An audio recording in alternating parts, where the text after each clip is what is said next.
ओम श्री गणेशाय नमः। श्री राधा कृष्णाय नमः। और कल जो है हमने 17 में विश्राम पूरा कर लिया था। आज 18 में विश्राम में चल रहे हैं। ओम लखन जानकी सहित प्रभु राजत रुचिर निकेत सोह मदन मुनि भेषुजन रत ऋतुराज समेत।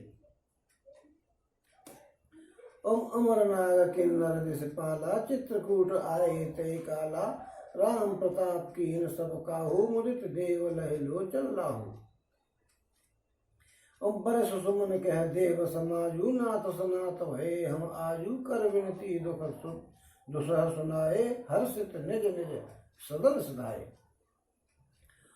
ओम लक्ष्मण जी जानकी जी सहित प्रभु श्री रामचंद्र जी सुंदर घास और पत्तों के घरों में शोभायमान हो गए। चित्रकूट में आकर के मानो कामदेव मुनि का भेष धारण करके पत्नी रति और बसंत ऋतु के साथ सुशोभित हो गया। चित्रकूट में बस गए श्री राम जी। ओम उस समय देवता नाग किन्नर और दिक्पाल चित्रकूट में आए और श्री रामचंद्र जी ने सब किसी को प्रणाम किया। देवता नेत्रों का लाभ पाकर के आनंदित हुए। फूलों की वर्षा करके देव समाज ने कहा कि हे नाथ, आज हम आपका दर्शन पाकर के सनात हो गए। फिर विनती करके उन्होंने अपने दुख सुनाए और हर्षित होकर के अपने अपने स्थानों को चले गए। उन्होंने दुख सुनाए तो भगवान जी ने जरूर ये कहा होगा कि भैया चिंता मत करो, मैं आ गया और सबको ठीक कर दूंगा।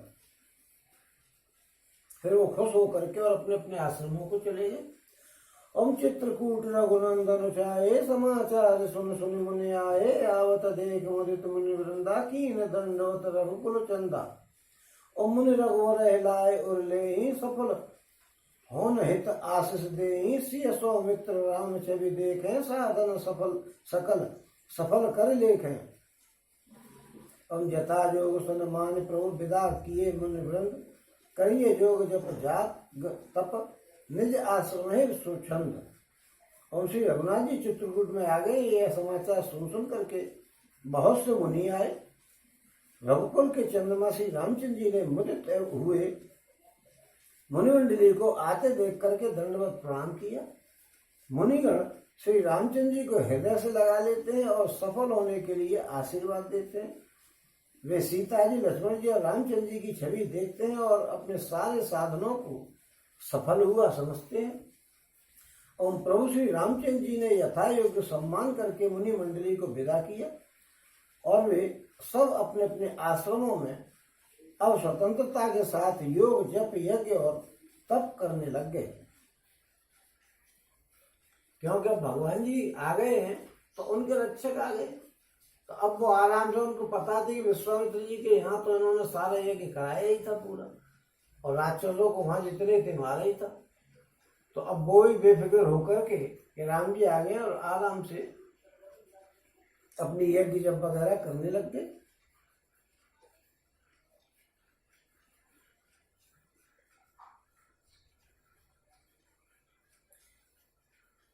यह सुध कोल किरातन पाई हर से जन नव निधि घर आई कंद मूल फल भर भर दोना चले रंक जन लूटन सोना। और तिन मह जिन देखे दो भ्राता पर तिन है पूछे मगु जाता कहत सुनत रघुवीर निकाई आए सवन देखे रघुराई। ओम ये श्री रामचंद्र जी का आने का समाचार जब उन लोगों ने सुना, कोल भीलों ने, तो वे ऐसे हर्षित हुए मानो नवो निधियां उनके घर पर ही आ गई हों। वे दोनों में कंदमूल फल भर के और चल दिए मानो कोई दरिद्री आदमी सोना लूटने जा रहा हो। और उनमें से जो दोनों भाइयों को पहले देख चुके थे, उनसे दूसरे लोग रास्ते में पूछते हुए जाते हैं कि भैया वो कैसे और कितने सुंदर है यार, और क्या क्या कर रहे हैं, कैसे रहते हैं। इस प्रकार श्री रामचंद्र जी की सुंदरता कहते सुनते सबने आकर के श्री रघुनाथ जी के दर्शन किए। ओम करे जो हार भेंट धरे आगे, प्रभु विलोक अति अनुरागे, चित्र लिखे जनु जहत ठाड़े, पुलक शरीर ने जलवाड़े। ओम राम स्नेह मगन सब जाने, कह प्रिय वचन सकल सन माने, प्रभु जो हार बहोर बहोरी, वचन विनीत कहें कर जोरी। ओम भेंट आगे रख करके वे लोग जोहार करते हैं। जोहार का मतलब है नमस्कार करते हैं और अत्यंत अनुराग के साथ प्रभु को देखते हैं। वे मुक्त हुए जहाँ के तहाँ मानो चित्र लिखे से खड़े रहते हैं। उनके शरीर पुलकित हैं और नेत्रों में प्रेम के आंसुओं की बाढ़ आई हुई। ओम श्री रामचंद्र जी ने सबको प्रेम में मगन जाना और वचन कहकर के, सबको प्रिय वचन कहकर के और सबका सम्मान किया। वे बार बार प्रभु श्री रामचंद्र जी को नमस्कार करते हुए हाथ जोड़ करके विनीत वचन कहते हैं। ओम अब हम अनाथ सनाथ सब भय देख प्रभु पाए, भाग हमारे आगमन रावर कौशल राय। ओम हे नाथ, हे प्रभु, आपके चरणों का दर्शन पाकर के अब हम सब सनाथ हो गए। हे कौशलराज, हमारे ही भाग्य से आपका यहाँ पर शुभागमन हुआ है। और धन्य भूमि वन पंत पहारा, जह जह नाथ पाओ तुम धारा, धन्य वेहग मृग कानन चारी, सफल जन्म भय तुम्हें निहारी। और हम सब धन्य सहित परिवारा, दीख धर सुभर नहन तुम्हारा, कीन बासु बल ठाऊ विचारी, यहाँ सकल ऋतु सहब सुखारी। और उन्होंने कहा कि हे नाथ, जहाँ जहाँ आपने अपने चरण कमलों को रखा है, वे पृथ्वी वन मार्ग और पहाड़ धन्य हैं। वे वन में विचरने वाले पक्षी और पशु धन्य हैं, जो आपको देख करके जन्म का लाभ ले रहे हैं और सफल पा रहे हैं अपने जन्म को। ओम हम सब भी अपने परिवार सहित धन्य हो गए, जिन्होंने नेत्र भर करके आपके दर्शन कर लिए। और आपने बड़ी अच्छी जगह विचार करके निवास किया है, यहाँ सभी ऋतुओं में आप सुखी रहेंगे। उन्होंने कहा आपने बड़ी बढ़िया जगह छांटी है रहने के लिए, आप सब जगह पर बड़े प्रसन्न रहेंगे, सभी ऋतुएं आनंद देने वाली हैं।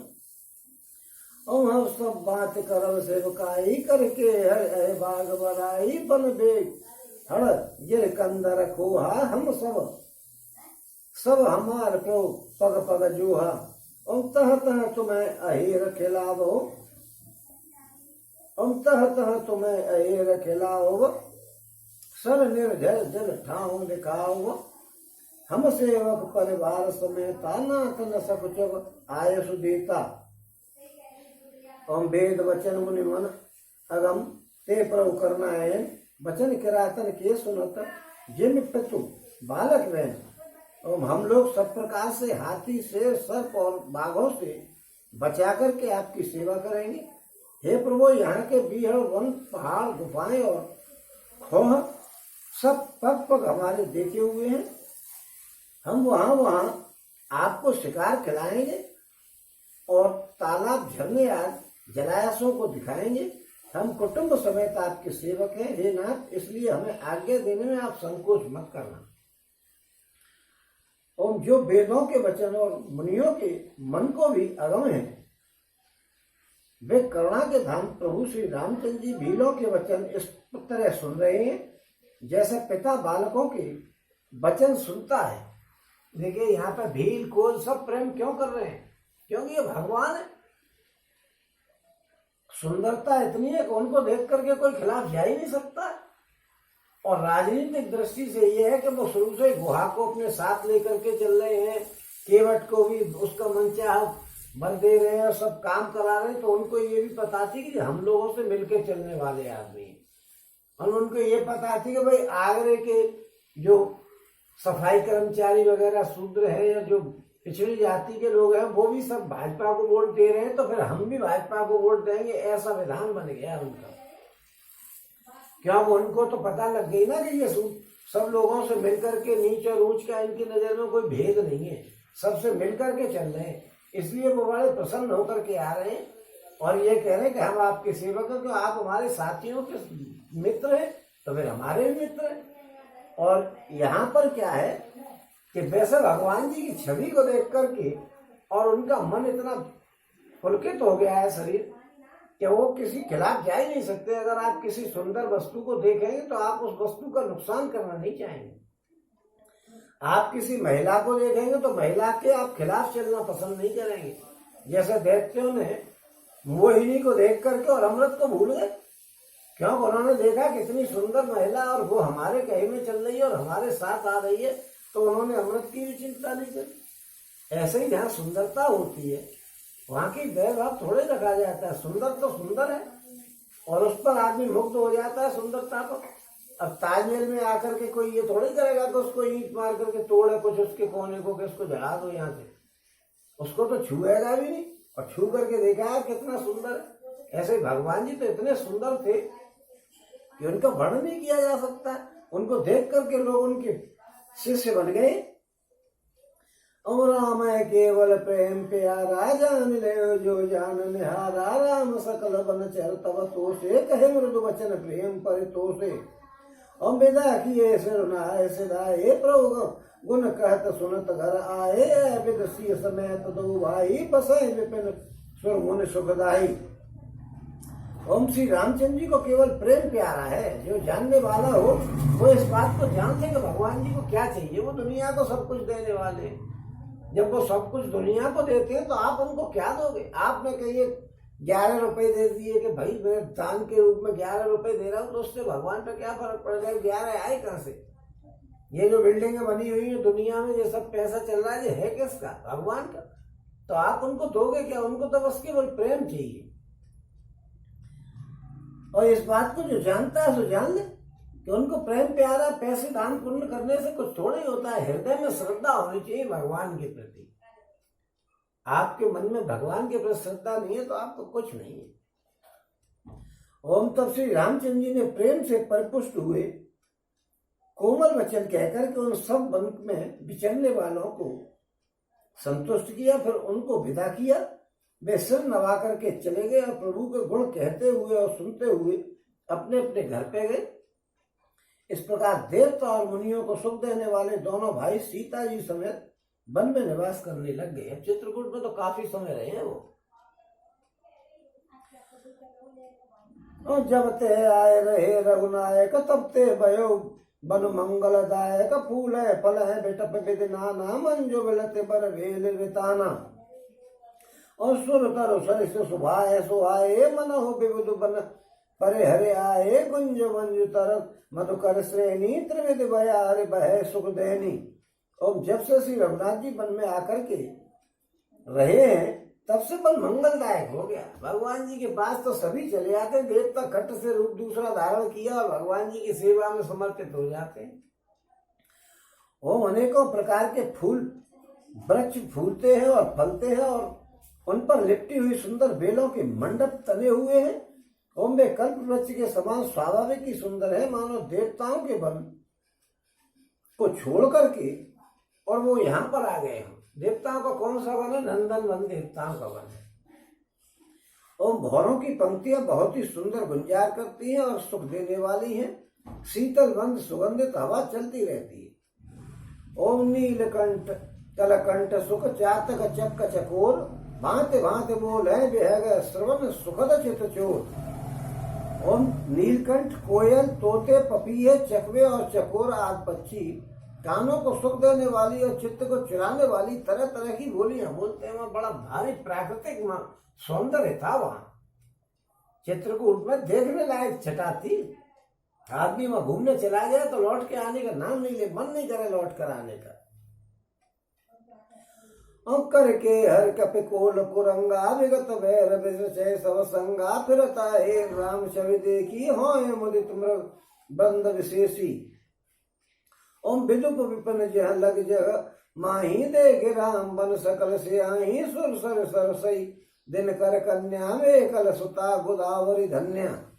और सब सर सिंधु नदी नद नादा, नाना मंदा किन कर कर है बकाना, उदय अस्तगिर और कैलासु, मंदर मेरु सकल सुरवासु।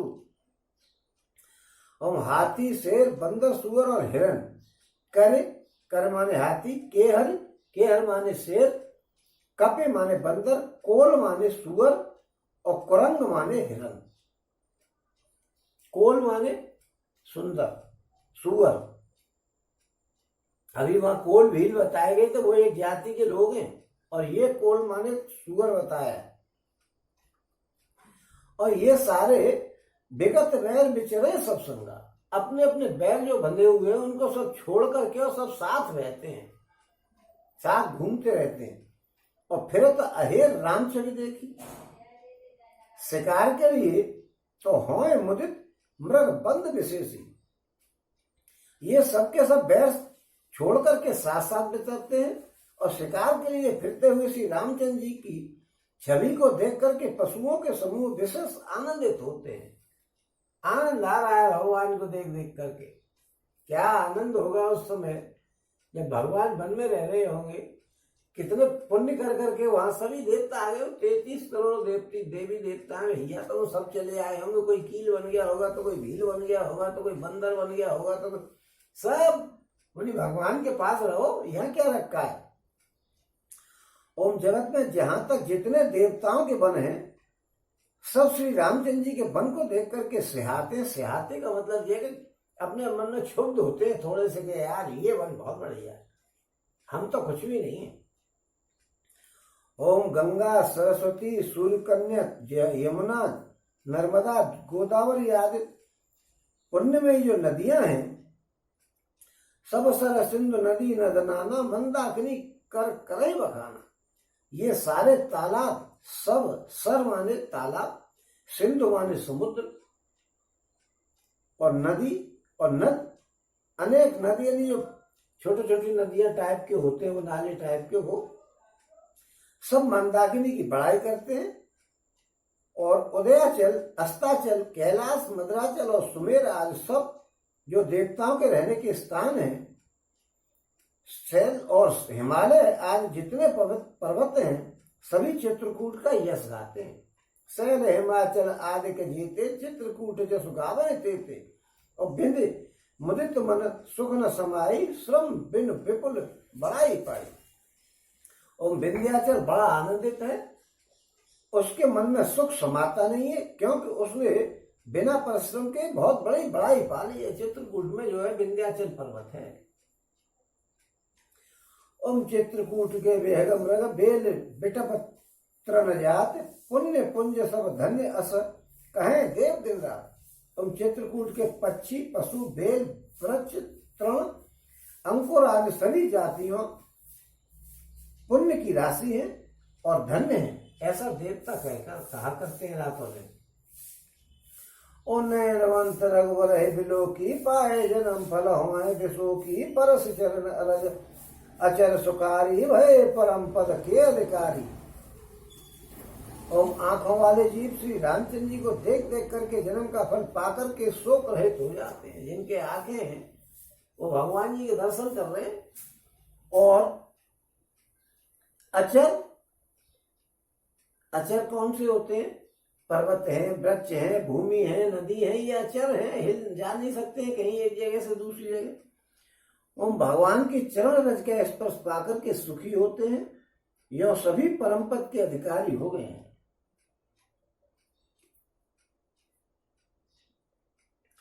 शोभन शैल सुभाए सुहावन, मंगलमय अति पावन पावन, महिमा कहे कवन विदितासु, सुख सागर जहाँ की निवासु। ओम पयोदित अवध बिहाई, जह सी लखन राम रहे आई, कहे न सके सुषमा जस कानन, जो सत सहस हो सहसासन। और सो मैं बरन कहो वेद के ही डावर कमठ, कि मंदर ले ही से लखन करम मनवानी, जाय नसील समीर बखानी, छिन छिन लख सिय राम पद, जान आप पर नियो, करत न सपने लखन चितो, बंधु मातु पितु गयो। ओम वन और पर्वत स्वाभाविक ही सुंदर है, मंगलमय है और अत्यंत पवित्रों को भी पवित्र करने वाले हैं। उसकी महिमा किसी प्रकार कही नहीं जा सकती है। जहाँ सुख के समुद्र श्री रामचंद्र जी का निवास हो, वहां की सुंदरता का क्या वर्णन और क्या किसी से तुलना की जा सकती है। ओम क्षीर सागर को त्याग करके और अयोध्या को छोड़ करके जहाँ श्री सीता जी, लक्ष्मण जी और श्री रामचंद्र जी आकर के रहे हैं, उस वन की जैसी शोभा होगी उसको हजारों मुख वाले जो लाख शेष जी हैं लाख शेषनाग जी हो तो भी वो नहीं कह सकते कि अयोध्या को छोड़ करके वहां रह रहे हैं, वहां किसी प्रकार का कैसे कोई गड़बड़ हो सकता है। ओम उसे भला मैं किस प्रकार वर्णन कह सकता हूं, कहीं पोखर का कछुआ भी मदराचल उठा सकता है। ओम लक्ष्मण जी मन वचन और कर्म से श्री रामचंद्र जी की सेवा कर रहे हैं, उनके शील और स्नेह का वर्णन किया नहीं जा सकता है। क्षण क्षण पर श्री रामचंद्र जी और सीता जी के चरणों को देख देख करके अपने ऊपर उनका स्नेह जान करके लक्ष्मण जी सपने में भी भाई माता पिता और घर की कभी याद नहीं करते। ओम राम संग सिय रहित सुखारी, पुर परिजन गृह सुरत विसारी, छिन छिन पिय बंधु विदु बदन निहारी, प्रमुदित मन हो चकोर कुमारी। अमनाहने नित बढ़त बिलो की, हर्षित रहित दिवस जिनको की, सिय मन राम चरण अनुरागा, अवध सहम सम बिन प्रिय लागा। ओम श्री रामचंद्र जी की सास सीता जी अयोध्यापुरी कुटुंब के लोग और घर की याद भूल करके बहुत ही सुखी रह रही है। ओम क्षण क्षण पर पति श्री रामचंद्र जी के चंद्रमा के समान मुख को देख देख करके वे वैसे ही प्रसन्न रहती हैं जैसा चकोरी चंद्रमा को देख करके प्रसन्न रहती है। ओम स्वामी का प्रेम अपने प्रति नित्य बढ़ता हुआ देख करके सीता जी ऐसे हर्षित होती है जैसे दिन में चकवी हर्षित हो जाती है। चकवी को दिन चाहिए, रात नहीं, रात में पति से दूर हो जाती है। और सीता जी का मन श्री रामचंद्र जी के चरणों में अनुरक्त है, इससे उनको वन हजारों अवध के समान प्रिय लगता है। अम्पर कुटी प्रिय प्रियतम संगा, प्रिय परिवार को रंग बेहंगा, सास ससुर सब सम मुनिवर असन अमीय सम कंद मूल भर, उन्नाथ सात सातरी सुहाई, मयन शयन से सम सुखदाई, लोक पोह बिलोकत जासु, ते की मोहि सक विषय बिलासु। और सुमृत राम हित जय तन तृण सम विषय विलास, राम प्रिया जगत जननी सिय कछुन आचर तास। ओम श्री रामचंद्र जी के साथ पर्णकुटी बड़ी भारी प्यारी लगती है सीता जी को। और मृग और पक्षी प्यारे कुटुंबियों के समान लगते हैं, मुनियों की स्त्रियां सास और सास के समान लगती हैं, श्रेष्ठ मुनि ससुर के समान लगते हैं, और कंदमूल फलों का आहार उनको अमृत के समान स्वादिष्ट लगता है। ओम स्वामी के साथ सुंदर साथरी सैकड़ों कामदेव की सेजों के समान लगती है। साथरी कहते हैं वो घास फूसों की तो बिछैया सा बना दिया जाता है उसको। और सैकड़ों कामदेवों की सेजों के समान सुख देने वाली है तो स्वामी के साथ में जो साथरी है, और जिनके देखने मात्र से जीव लोकपाल हो जाते हैं, उनको कहीं भोग और विलास मोहित कर सकते हैं। जो दुनिया को सब कुछ दे रहे हैं, दुनिया भर की चीजें दुनिया को दे रहे हैं, उनको कहीं कोई फर्क पड़ सकता है? उनके लिए कभी दुख हो सकता है जीवन में? तो हम जो श्री रामचंद्र जी का स्मरण करने से भक्तजन तमाम भोग विलासों को तिनके के समान छोड़ देते हैं। राम जी का स्मरण करने, राजा भी अगर वन में जाएगा तो राजपाट को सबको बच्चों को दे जाएगा, छोड़ करके ही जाएगा। जब भगवान को सेवा में आने के लिए सबको छोड़ दिया जाता है तो फिर राम जी के साथ सीता जी रहें, इसमें कौन सी वैसी बात है? ओम श्री रामचंद्र जी की प्रिय पत्नी और जगत की माता सीता जी के लिए ये कुछ भी आश्चर्य की बात थोड़ी है। राजा भी छोड़ देता है भगवान की वजह से, भगवान का भजन करने जा रहे हो, ये राज्य मेरा नहीं, बच्चों को दिया और चल दिए वन में, वो सब भोग विलासों को छोड़ देता है। तो सीता जी ने अगर अपने पति के लिए छोड़ दिया तो ये कोई आश्चर्य की बात नहीं है। सिय लखन जय विद सुख लहि, सोई रघुनाथ करहि सोई कहि, कहे पुरातन कथा कहानी, सुनहि लखन सिय अति सुख मानी। और सीता जी और लक्ष्मण जी को जिस प्रकार सुख मिले, श्री रघुनाथ जी वही करते हैं और वही कहते हैं। भगवान प्राचीन कथाएं और कहानियां कहते हैं और लक्ष्मण जी तथा सीता जी अत्यंत सुख मान करके उनको सुनते हैं। और जब जब राम अवध सुध करही तब तब बाहरे विलोचन भरही सुमिर मात पित परिजन भाई भरत स्नेह शील सेवकाई और कृपा सिंधु प्रभु होए दुकारी धीर धरे कुसुमय विचारी लख सिय लखन बिलक होई जाई जिम पुरुष ही अनुसर परछाई। ओम प्रिया बंधु गति लखे रघुनंदन धीर कृपाल भगत और चंदन लगे कहन कछु कथा पुनीता सुन सुख लहे लखन और सीता। ओम श्री रामचंद्र जी जब जब अयोध्या की याद करते हैं तब तो उनके नेत्रों में जल भर आता है। माता पिता कुटुंबी और भाइयों तथा भरत के प्रेम शील और सेवा को याद करके कृपा के समुद्र भगवान श्री राम जी दुखी हो जाते हैं, किंतु फिर कुछ समय जान करके धीरज धारण कर लेते हैं। श्री रामचंद्र जी को दुखी हो देख करके सीता जी और लक्ष्मण जी भी व्याकुल हो जाते हैं।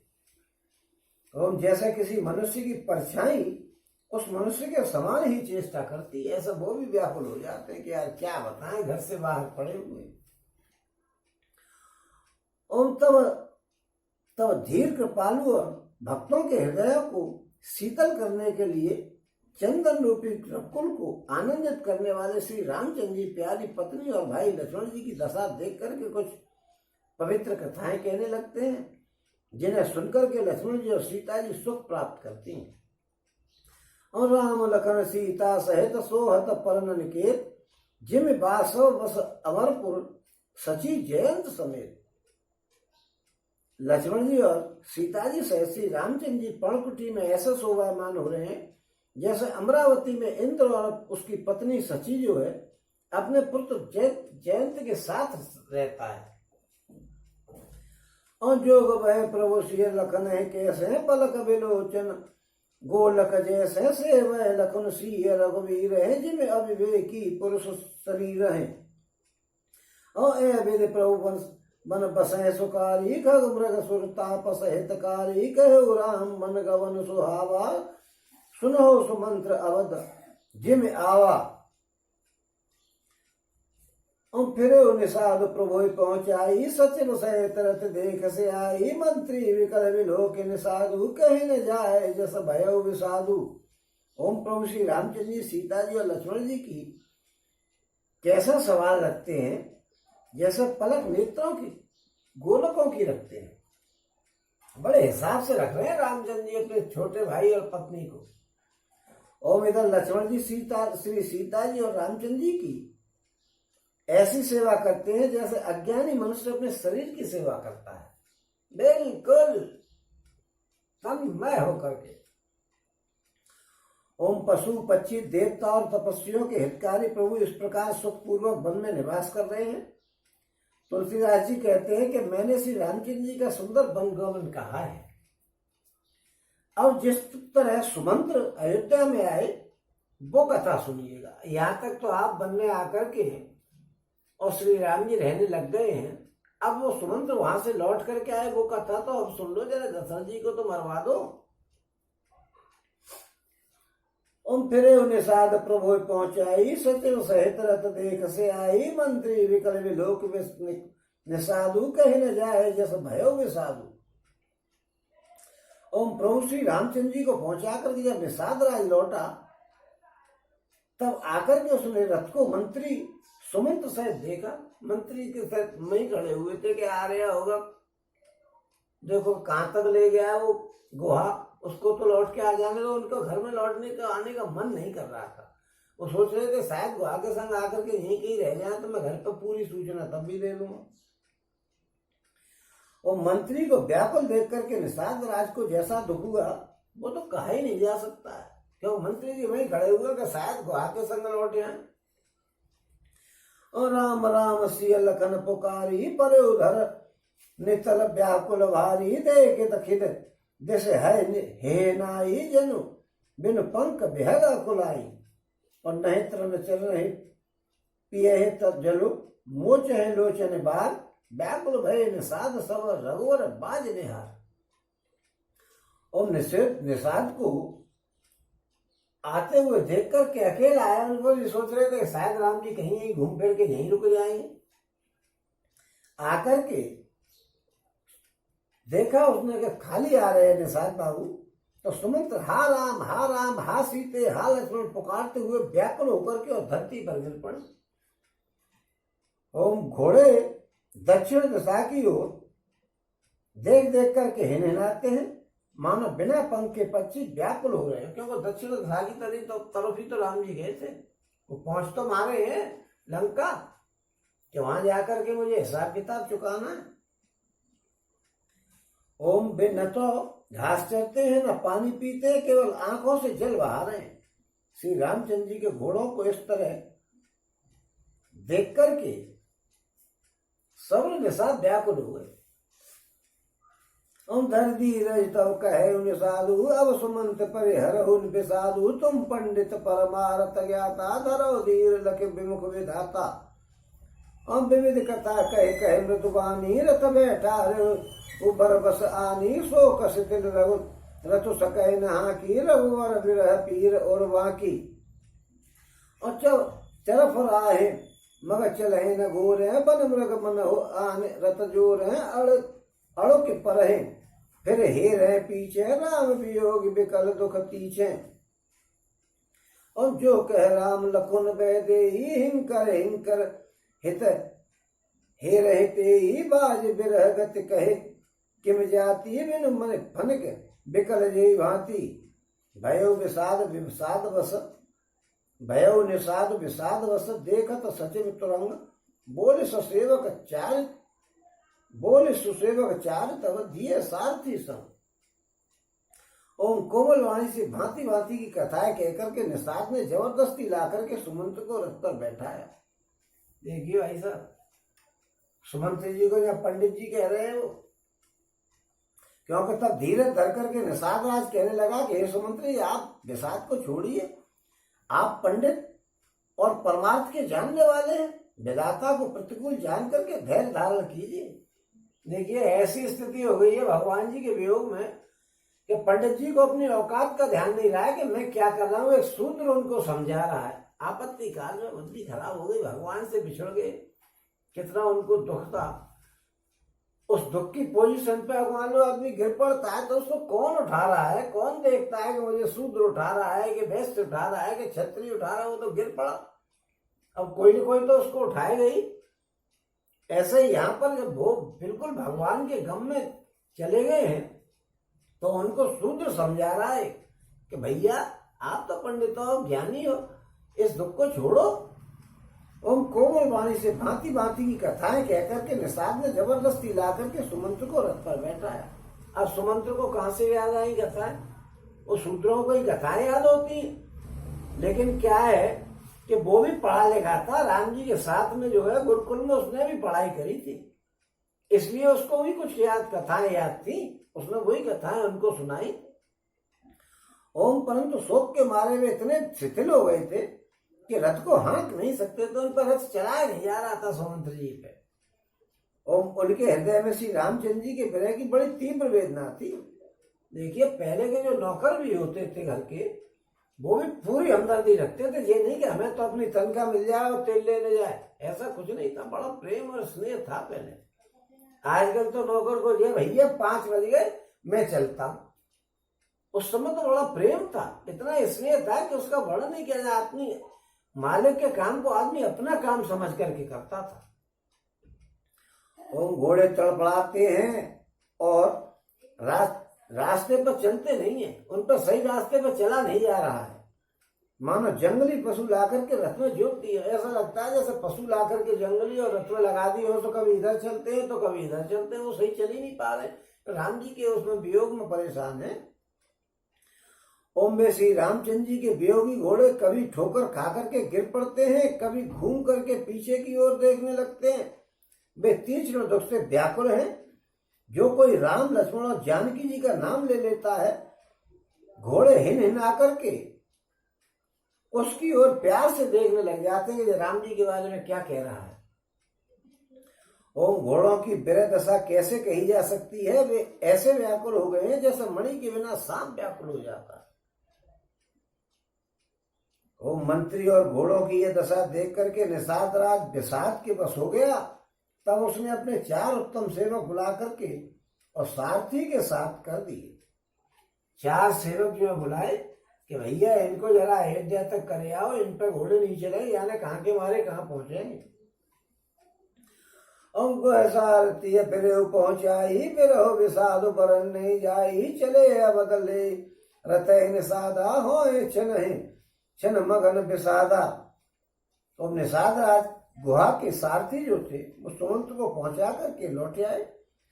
उसके विरह और दुख का वर्णन नहीं किया जा सकता। वे चारों निषाद रथ लेकर के अवध को चले।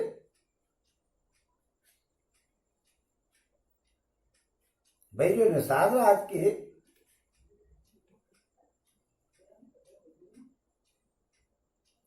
गुहा सारथी फिर पहुंचाई।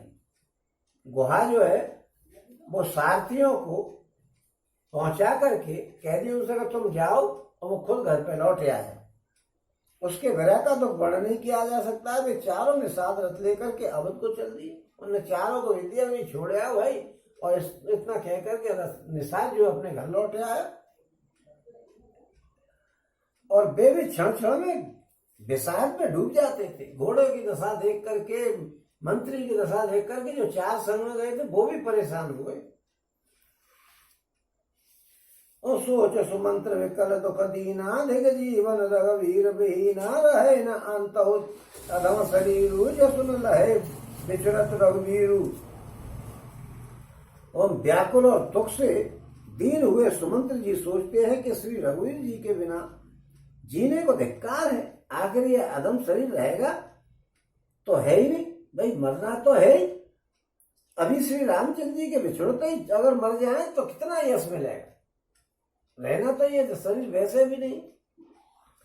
ओम भय जस अगर भाजन प्राण कवन हेतु नहीं करत पयान, मंद मन अवसर चूका, यौन हृदय होत टूका।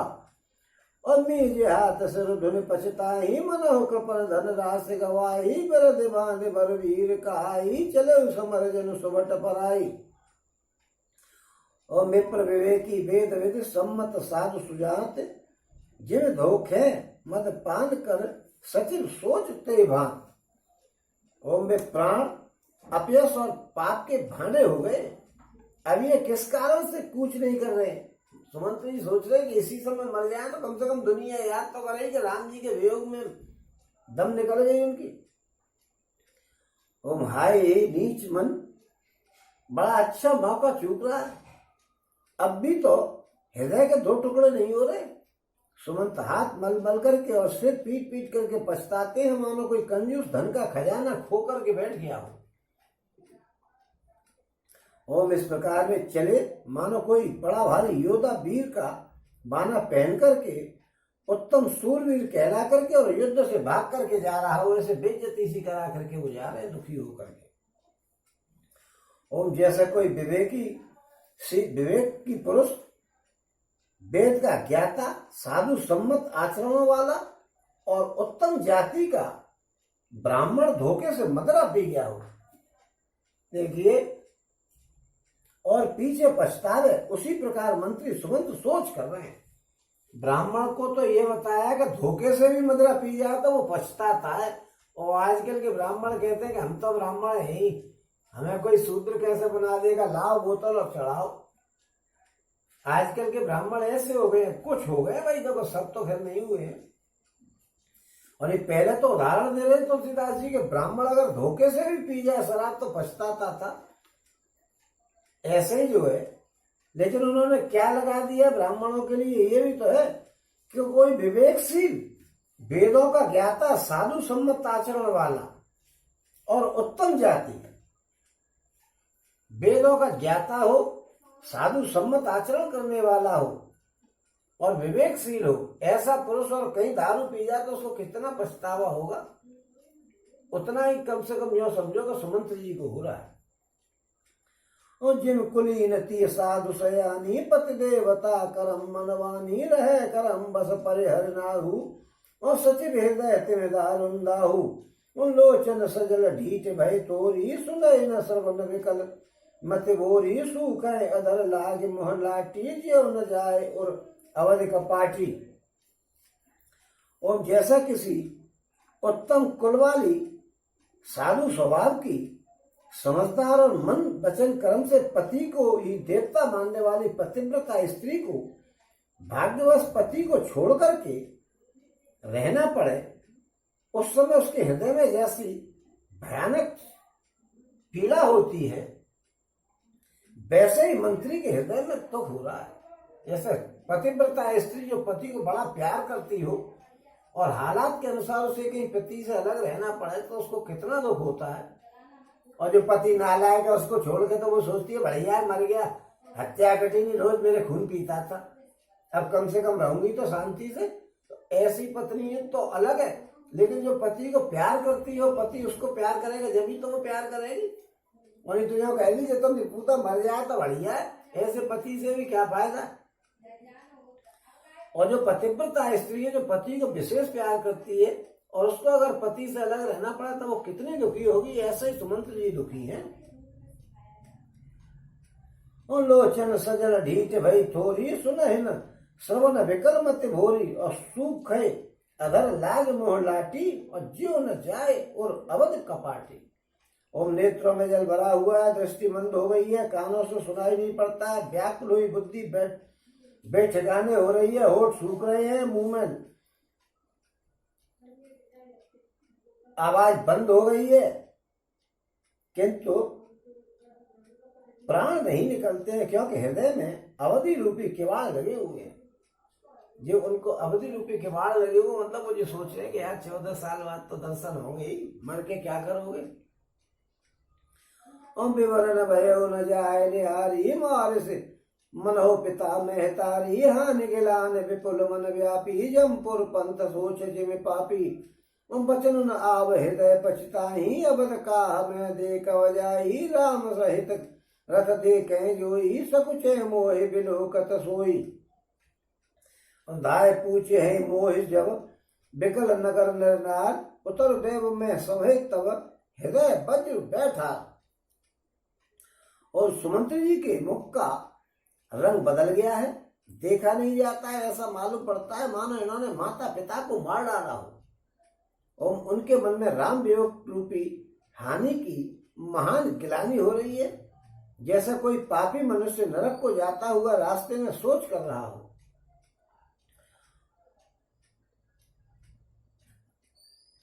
मुंह से वचन नहीं निकलते हैं, हृदय में पछताते हैं कि मैं अयोध्या में जाकर के क्या देखूंगा। श्री रामचंद्र जी से शून्य रथ को जो कोई भी देखेगा वो ही मुझे देखने में संकोच करेगा।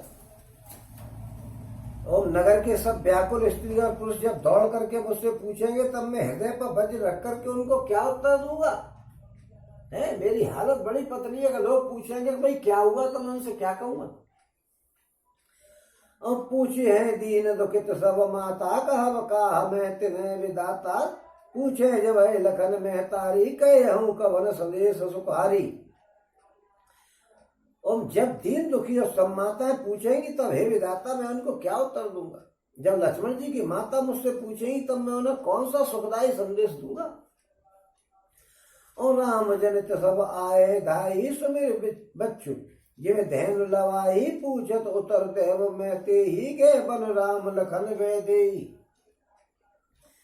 उन जो पूछे ते उत्तर देवा, जाए अवध अवय सुख लेवा, पूछे जब है राम दुख दीना, जीवन जासु रघुनाथ अदीना। ओम श्री रामचंद्र जी की माता जब इस प्रकार दौड़ करके आएंगी, जैसे नई ब्याही हुई गैया बछड़े को याद करके और उसके पास दौड़ करके आती है, तब उनके पूछने पर मैं उन्हें यह उत्तर दूंगा कि श्री राम लक्ष्मण और सीता जी बन चले गए। ओम जो भी पूछेगा उसे यही उत्तर देना पड़ेगा। हाय अयोध्या जाकर के अब मुझे यही सुख देखना है। जब दुख से दीन महाराज जिनका जीवन श्री रघुनाथ जी के दर्शनों के अधीन है, वो मुझसे पूछेंगे उनते हम उतर कौन मोहलाई, आये कुशल कौन पहुंचाई, सुन तलखन सिय राम संदेश, सूत्र निमितन परिहर है नरेशु। ओम तब मैं कौन सा मुंह लेकर के उनको उत्तर दूंगा कि मैं राजकुमारों को कुशल पूर्वक पहुंचाया, जो कहूंगा। ओम लक्ष्मण जी, सीता और राम जी का समाचार सुनते ही महाराज तिनके की तरह शरीर को त्याग देंगे। और हृदय न बितरे पंकज में विचरत प्रीतम नीर, जाने तो हम मोह दीन बिदु यह जानता शरीर। ओम प्रीतम श्री रामचंद्र जी रूपी जल के बिछुड़ते ही मेरा ये हृदय कीचड़ की तरह फट क्यों नहीं गया।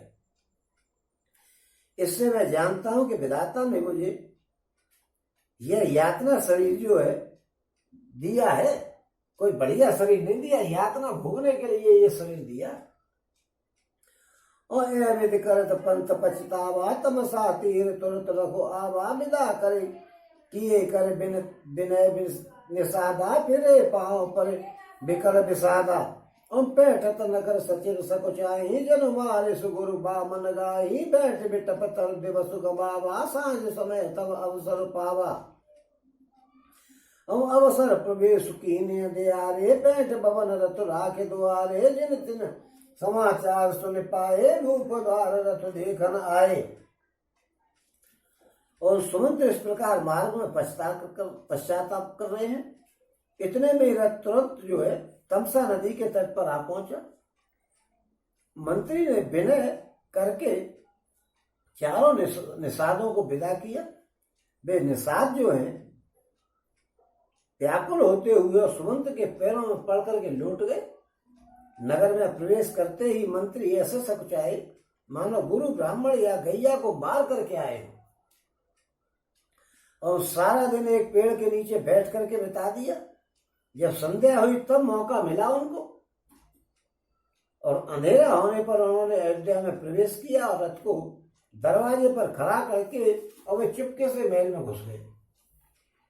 अवध प्रवेश की न दियारे और पेट भवन रथ लाग द्वारे जिन जिन समाचार सुन पाए भूप द्वार रथ देखना है। उन जिन जिन लोगों ने यह समाचार सुना कि वो सुमंत जी आ गए हैं, वे सभी रथ देखने के राजद्वार पर आए कि शायद सीताराम जी लौटे आए हैं वन में घूम के। और तो पहचान विकल लखे गोरे गरहे गात जिमे आतप ओरे नगर नार नर व्याकुल कैसे निगटत नीर मीन गन जैसे। और सचिव आगमन सुनत तब विकल भयोर निवास भवन भयंकर लागते मानव प्रेत निवास। रथ को पहचान करके और घोड़ों को व्याकुल देख करके उनके शरीर ऐसे गल गए जैसे घाम में ओला गल जाता है। और नगर के स्त्री और पुरुष ऐसे व्याकुल हैं जैसे जल के घटने पर मछलियां व्याकुल हो जाती हैं। और मंत्री का आना सुनकर के सारा रननिवास व्याकुल हो गया। राजमहल उनको ऐसा भयानक लगा मानो प्रेतों का निवास स्थान बन गया हो। प्रेतों का निवास स्थान होता है शमशान।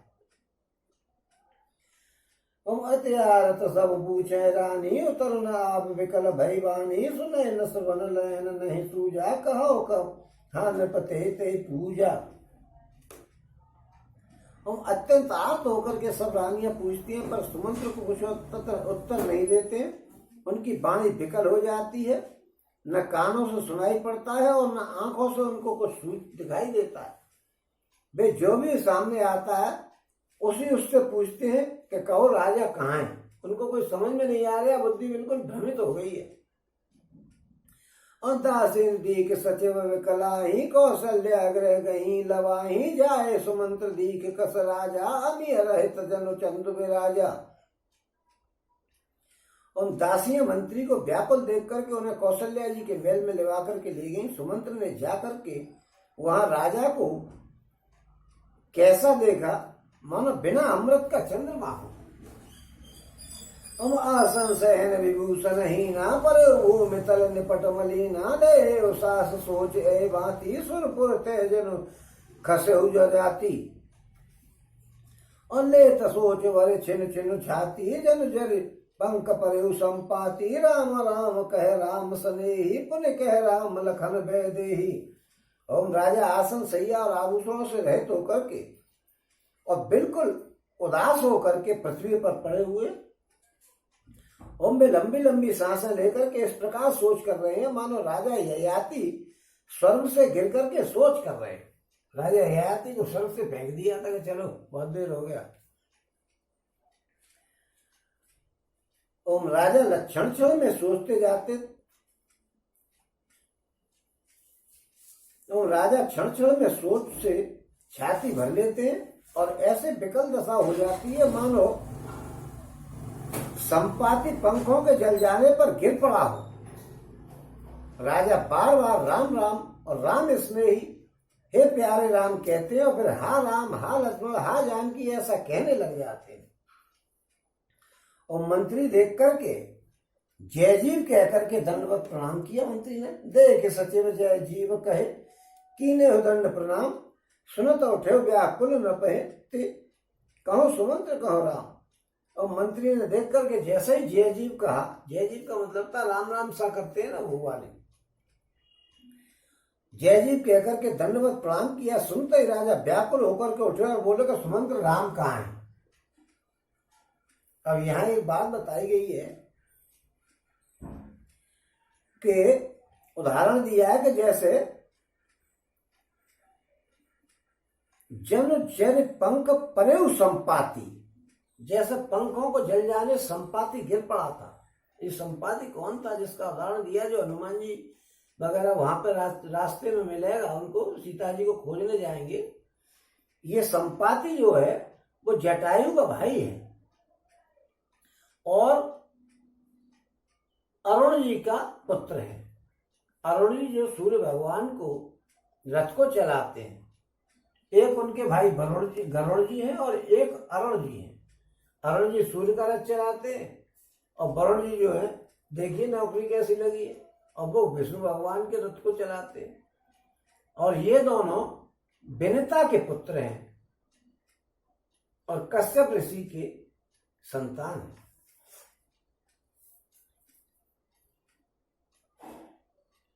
भूप सुमंत्री और लाई बूढ़त कछु आधार जन पाई, सहित स्नेह निकट बैठारी पूछो तराव नयन भरे वारी। हम राजा ने सुमंत्र को हृदय से लगा लिया मानो डूबते हुए आदमी को कुछ सहारा मिल गया हो। और मंत्री को स्नेह के साथ पास बैठा करके नेत्रों में जल भर करके राजा ने पूछा, और राम कुशल कहो सका सने ही कह रघुनाथ लखन बैदे ही आने फिर के बनाए सिधाए सुनत सचिव लोचन जल छाए। हे मेरे प्यारे सखा श्री राम जी की कुशल कहो, बताओ श्री राम लक्ष्मण और जानकी जी कहाँ हैं? उन्हें लौटा लाए हो कि वे वन को ही चले गए? यह सुनते ही मंत्री के नेत्रों में जल भर आया। सो कब कल पुण्य पूछ नरेशु कहसी राम लखन संदेशु, राम रूप गुणशील स्वभाव सुमिर सुमिर और सोच तराहु। राव सुनाए दीन बनवासु, सुन मन भय न हरस हरासु। सो सुत विचरत गए न प्राणा को, पापी बड़ मोह समाना। शोक से व्याकुल होकर के राजा फिर पूछने लगे कि सीताराम और लक्ष्मण जी कहाँ हैं भैया, उनके बारे में कुछ तो बताओ। ओम श्री रामचंद्र जी के रूप गुणशील और स्वभाव को याद कर करके राजा हृदय में सोच करते हैं और कहते हैं कि मैंने राजा होने की बात सुना करके वनवास दे दिया। यह सुनकर के भी जिस राम के मन में हर्ष और विषाद नहीं हुआ, ऐसे पुत्र के बिछुड़ने पर भी मेरे प्राण नहीं जा रहे, तब मेरे समान बड़ा पापी कोई और नहीं हो सकता। ऐसे में जिसने राज्य मिल रहा हो, करोड़ों अरबों खरबों की संपत्ति मिल रही हो और उसके बाद उसे काली कपड़े और उतरवा करके और वन में भेज दिया हो जाए और फिर भी उसे कोई शोक नहीं हो, ऐसे आदमी को जाते हुए देखने के बाद भी मेरे प्राण नहीं निकल रहे। तुम सका राम उसी लखन जह तहां मोए पहुंचाओ, ना हित चाहत चलन अब प्राण कहूं सत्यभाव। ओम दशरथ जी कहते कि हे सका राम जी जानकी और लक्ष्मण जी जहां पर हैं वहां मुझे पहुंचा दो, नहीं तो मैं सत्य भाव से कहता हूं कि मेरे प्राण अब चलना चाहते हैं, मैं मर जाऊंगा, या तो वहां पहुंचा दो, नहीं मेरा दी एंड होना है। ओम पुण्य पुण्य पूछत मंत्री हेराऊ, प्रियतम सुहन स्नेह सुनाऊ, कर हिप सखा सोई बेग उपाऊ, राम लखन सिंह नहिन देखाऊ। हम राजा बार बार मंत्री से पूछते कि मेरे प्रीतम पुत्रों का संदेश सुनाओ। हे सखा तुम तुरंत ही वही उपाय करो जिससे राम लक्ष्मण और सीता जी को मैं आंख भर के देख सकूं, मुझे आंखों में दिखा दो राम जी और लक्ष्मण जी और सीता जी को। और सचिव धीर धर कह मृदवानी, महाराज तुम पंडित ज्ञानी, वीर सुधीर धुरंधर देवा, साधु समाज सदा तुम सेवा।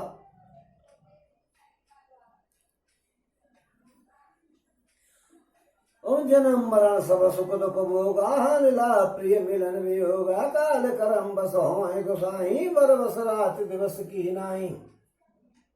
और सुख हर सह जड़ दुख में लगाही, लो सम धीर धरे मन माही, धीरज धरो विवेक विचारी, जानिए सोच सकल हितकारी। और मंत्री धीरज धर करके कोमल वाणी से कहते हैं महाराज आप तो पंडित और ज्ञानी है। ये पंडित है और ज्ञानी है, ये मतलब नहीं कि वो जाति के पंडित हो गए। पंडितों का मतलब है ज्ञानी पुरुष, जिन्हें शास्त्रों का सनातन धर्म का ज्ञान है, उसको भी पंडित कहते हैं।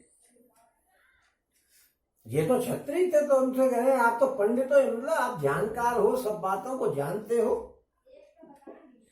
ज्ञानी पुरुष हो। हे देव आप सूरवीर तथा उत्तम धैर्यवान पुरुषों में श्रेष्ठ हैं। आपने सदा साधुओं का समाज का सेवन किया, साधुओं के समाज का तो आपने सेवन किया, आपको तो जाने, क्योंकि बिना सत्संग विवेक न हुई।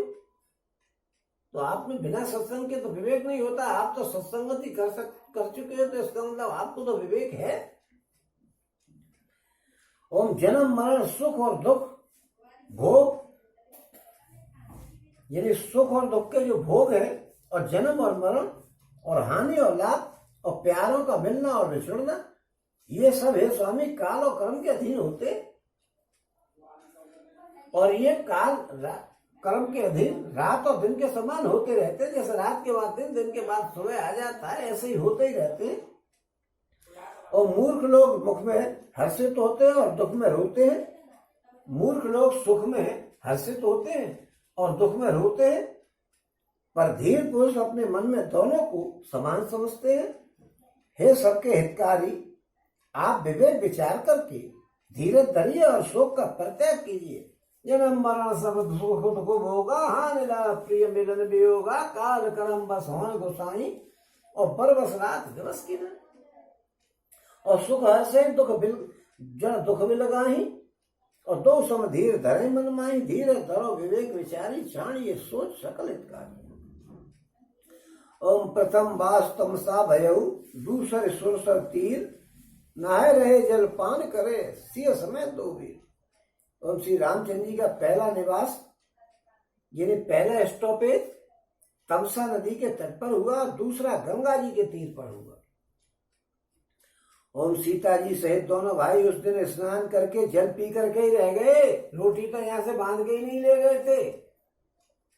कि कहीं ने रोटी खा दी थी कि जहां से जाते ही रोटी खा लेना, शाम हो जाए तो। उस दिन तो उन्होंने पानी में ही गुजारा दिन। और केवट कीन बहुत सेवकाई, सो जामिन सिर और गंवाई, होत प्रात बट चीर मगावा, जटा मुकुट निज शीश बनावा। और केवट निषाद राज ने बहुत सेवा करी उनकी, और वो रात श्रृंगवेरपुर में ही उन्होंने बिताई। दूसरे दिन सवेरा होते ही बड़ का दूध मंगाया, और उससे श्री राम और लक्ष्मण जी ने अपने सिरों पर जटाओं का मुकुट बना लिया। भैया राम जी को तो तजुर्बा था, राम और लक्ष्मण को, उन्होंने फौरन मंगाया और जटा रोटी बना उनके तैयार, क्यों वन में वो पहले रह चुके थे। तो तजुर्बा काम आ रहा है। ओम राम सका तब नाव मगाई, प्रिया चढ़ाए चढ़े रघुराई, लखन बान धन धरे बनाई, आप चढ़े प्रभु आए सुपाई।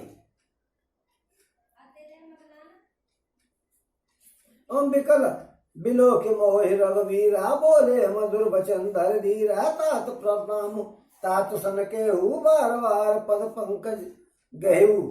ओम तब श्री रामचंद्र जी ने सखा निषाद राज, रामचंद्र जी के सखा निषाद राज ने नाव मंगाई। पहले प्रिया सीता जी को उस पर चढ़ा करके, और फिर रघुनाथ जी चढ़े। ओम फिर लक्ष्मण जी ने धनुष बाण सजा करके रखे, और प्रभु श्री रामचंद्र जी की आज्ञा पाकर के स्वयं चढ़े। अब देखो यहाँ पे एक उदाहरण याद आ जाता है कि एक आदमी जो है ट्रेन में जा रहा था, पति पत्नी और सामान वगैरह सब लेकर के यात्रा करने जा रहे थे। तो ट्रेन जरा चल दी तो बाबूजी भाग करके और ट्रेन में चढ़ गए। और जब ट्रेन में चढ़ गए तो ट्रेन की आवाज स्पीड ज्यादा हो गई, उनकी पत्नी चढ़ नहीं पाई तो वो रह गई। अब वो प्लेटफार्म पे ही रह गई और वो ट्रेन में चढ़ गए। वो बैठ के बड़ा दुखी, इधर देखे कभी उधर देखे कि मेरी पत्नी कहीं दिख जाए, कहीं चढ़ गई कि नहीं। एक सज्जन धार्मिक आदमी बैठे हुए तो बोले क्यों परेशान है कि भाई क्या बताऊं, मेरी पत्नी रह गई और इसका कोई इलाज नहीं है। बोले भाई ये तो तुझ पर गलती हो गई, आगे से नहीं गलती करे, ऐसा उपाय तो मैं तुझे बता सकता हूँ। तो बताओ महाराज क्या उपाय है कि आगे से ऐसी गलती नहीं हो कि कहीं मेरी पत्नी रह जाए। उन्होंने साधु महात्मा ने एक रामचरितमानस का गुटका निकाला और उसे दे दिया कि ले इसको पढ़ लियो, इसके बाद तू जो है कभी भूल नहीं करेगा। क्योंकि श्री रामचरितमानस में सभी समस्याओं का समाधान है। कोई ऐसी समस्या तुलसीदास जी ने छोड़ी नहीं है जिसका उसमें समझाया बुझाया नहीं हो, अगर आदमी ढंग से पढ़े तो। उसने देखा, बोले ठीक है कि इसको पढ़ ले, फिर तेरा सही समय आ जाएगा। उन्होंने साहब किताब पढ़ी। जब साधु बाबा मिले, क्या बात है कि भैया मुझे तो कहीं उसमें कोई उपाय मिला नहीं कि पत्नी मेरी दोबारा से ऐसा नहीं बिछड़े। क्योंकि क्या होता है कि आदमी पढ़ता है कि मुझे तो रामायण पढ़नी है और उन्हें सीधा सा पढ़ा मंगल होने मंगल घास से काटी और मालूम पड़ी के साथ अखंड रामायण हो रही है और उसमें ये लग रही कि इसे जल्दी खींचो। समझ में आने की कोई बात नहीं है। हम क्या पढ़ रहे हैं इससे भी कोई मतलब नहीं, इसमें क्या लिखा हुआ है इससे भी कोई मतलब नहीं, कोई सुनेगा कि नहीं सुनेगा इससे भी कोई मतलब नहीं। जहां भी अखंड रामायण हो रही होगी, मैं एक तंबू तना होगा, एक बोबनी होगी, एक तखत पे रामायण हो रही होगी बैठ करके, और नीचे एक फर्श बिछा होगा तंबू के नीचे, और उस फर्श पे बच्चे उदम मचा रहे होंगे और घर वाले अपने अपने काम में लग रहे होंगे कि भैया कल जो कथा पूरी होनी है तो कल दावत होनी है और वो आया कि नहीं और ये आया कि नहीं, वो उसमें लग रहे होंगे और कथा की तरफ किसी को ध्यान नहीं होगा। और कथा को पढ़ने वाला सोच रहा होगा फंस गया हूं तो जल्दी जल्दी खींचूं, और वो ये दिखा रहे होगा कि मैं कितनी जल्दी पढ़ लेता हूँ, चाहे वो राम को काम ही पड़ जाए, लेकिन वो पढ़ते पढ़ते पढ़ते पढ़ते धड़ाधड़ खींच चला जा रहे, उसको भी ये पल्ले नहीं आ रही कि इसमें क्या लिखा हुआ है। सुनने वाला तो कोई है ही नहीं। आदमी कथा में जाता है, करे भाई फलाने पंडित जी के यहाँ कथा हो रही है और यहाँ साहब हो रही है, यार हम नहीं जाएंगे तो पंडित बुरा मानेंगे हमारा, इसलिए भैया जरा उनके यहाँ जरा मुंह तो दिखाई आए कि हाँ हम कथा में आए। उनको ये ख्याल नहीं है कि हम भगवान की कथा में जा रहे हैं, उनको ये ख्याल है कि हम पंडित जी के यहाँ जा रहे हैं। नहीं, पंडित जी बुरा मानेंगे, राम जी की कथा में नहीं आ रहे हैं वो, क्योंकि राम जी के बुरे मानने का तो उनको कोई ख्याल ही नहीं है कि भगवान की कथा पड़ोस में हो रही है तो उसमें हम सुन लें उसको, ऐसा तो दिमाग में ही नहीं है। वो तो कथा पंडित जी करा रहे हैं तो इसलिए जो उनके यहाँ जा रहे हैं। पंडित जी हमारे बुरा नहीं मान जाए, हमारे प्रेमी है भाई, भगवान उनके कहाँ प्रेमी है। और अखंड रामायण को पढ़ते पढ़ते आप कभी भी देख लेना, उसमें सुनने वालों की कोई भीड़ ही नहीं है, क्योंकि पढ़ने वाला इस तरीके से पढ़ता है कि कोई समझ में ही नहीं आया और वो पढ़ता चला जाता है कि मुझे तो कल पूरी करनी है। कोई कंपटीशन और होता है कि हमें 24 घंटे में पूरी करनी है, कि हमें 22 घंटे में पूरी करनी है। धाए धाए धाए धाए लगे हुए पढ़ने, क्या क्या किसका क्या पढ़ रहे हैं, कौन सुनने आ गए, सही पढ़ रहा है कि गलत पढ़ रहा है। पढ़ना जब हम पे पढ़ना नहीं आ रहा है, धीरे धीरे पढ़ रहे हैं, उसमें भी गलत पढ़ जाते हैं, तो वो धाए धाए करने में लगे हुए, वो क्या पढ़ेंगे। अगर कहीं भागवत जी हो रही हैं तो फिर देखिए महिलाओं की पट्टेदार साड़ियां पहन पहन करके इधर से जा रही होंगी और उधर से सुन सुन करके आ रही होंगी, और इधर से खैर महिलाओं की तो चर्चाएं अलग ही होती है। भगवान के भक्तों की बात और उनकी कथाओं की बातों पे महिलाओं का कभी जिक्र जाता ही नहीं है, ये तो पुरुष ही जिक्र कर सकते हैं। लेकिन इधर से पट्टेदार साड़ियां और उधर से पट्टेदार साड़ियां, और जब पब्लिक में सप्ताह के समय पर पंडित जी महाराज ने कोई भजन सुनाया और तबले की तान आई और महिलाएं झूम झूम करके नाची, उनके तो आनंद का कोई, उनको तो आनंद लेना है। कथा क्या है, भगवान की आनंद लेने जा रहे हैं। कौन समझता है कि इसमें ये लिखा हुआ है कि आत्मा एक है और भगवान को आप करो, वो तो भक्ति में लीन हो जाती है, वहां पे आनंद लेने के लिए जा रहे। तो भागवत जी में तो आपने देखा होगा कि भीड़ लग रही है, लाखों बैठे हुए, बड़ा कोई कथावाचक आ गया तो उसमें लाखों की भीड़ होगी, और कोई हम जैसा होगा तो उसकी कथा कोई सुनेगा ही नहीं, इस पे आता क्या है, वैसे दूसरे कहते ये क्या जाने, बैठ गया कथा कहने, पैसे कमाने के चक्कर में बैठ गया।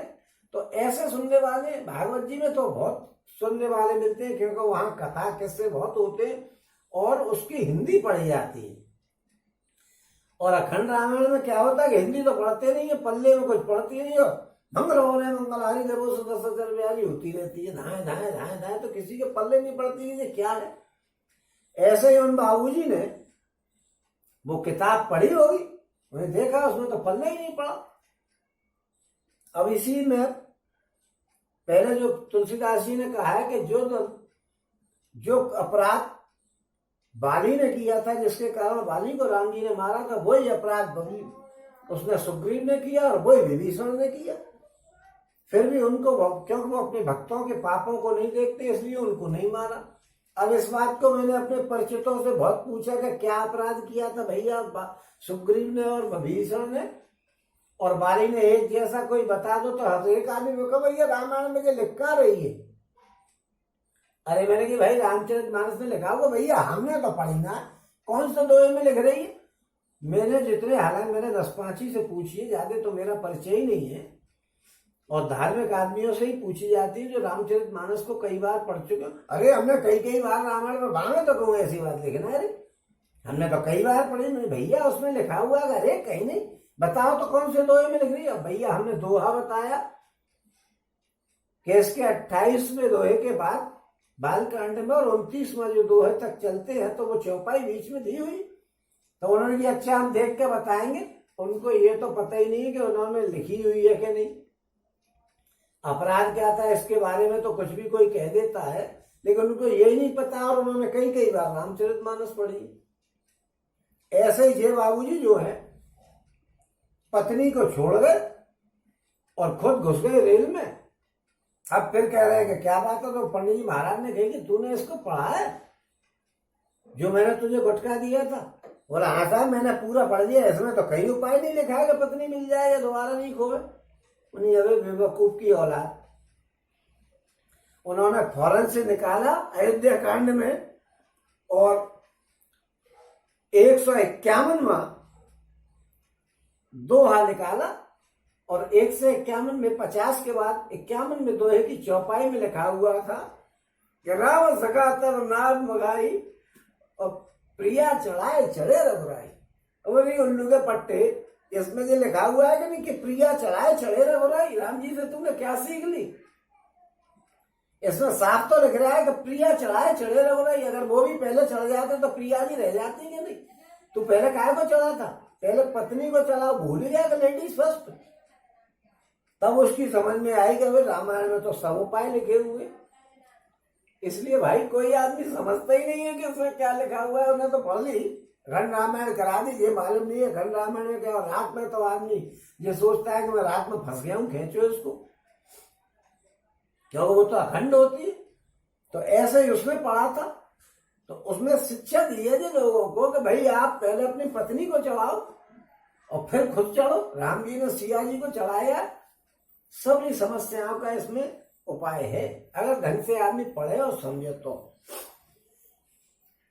ओम श्री रामचंद्र जी ने क्या किया कि तब श्री रामचंद्र जी के सखा निषाद राज ने नाव मंगाई और पहले प्रिया सीता जी को उस पर चढ़ाया, फिर रघुनाथ जी चढ़े और फिर लक्ष्मण जी उनसे पूछ करके अपने धनुष बाणों को रख करके और फिर चढ़े।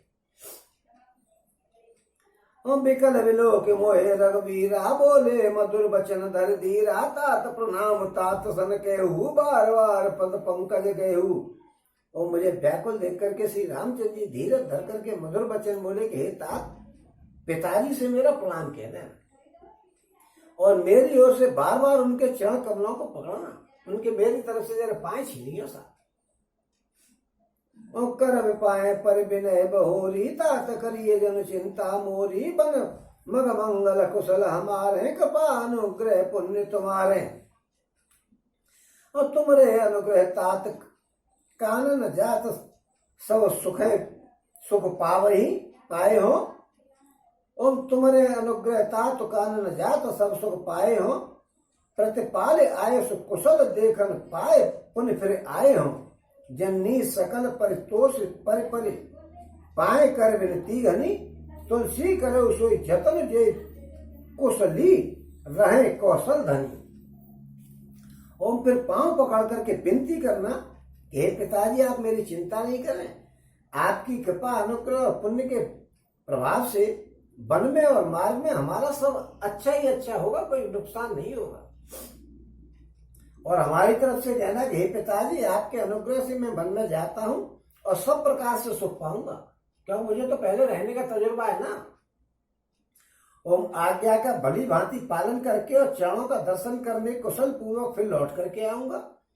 ओम सब माताओं के पैरों पड़ करके उनका समाधान करके और उनसे बहुत विनती करके तुलसीदास जी कहते हैं कि तुम वही प्रयत्न करना जिससे मेरे पिताजी कुशल रहे।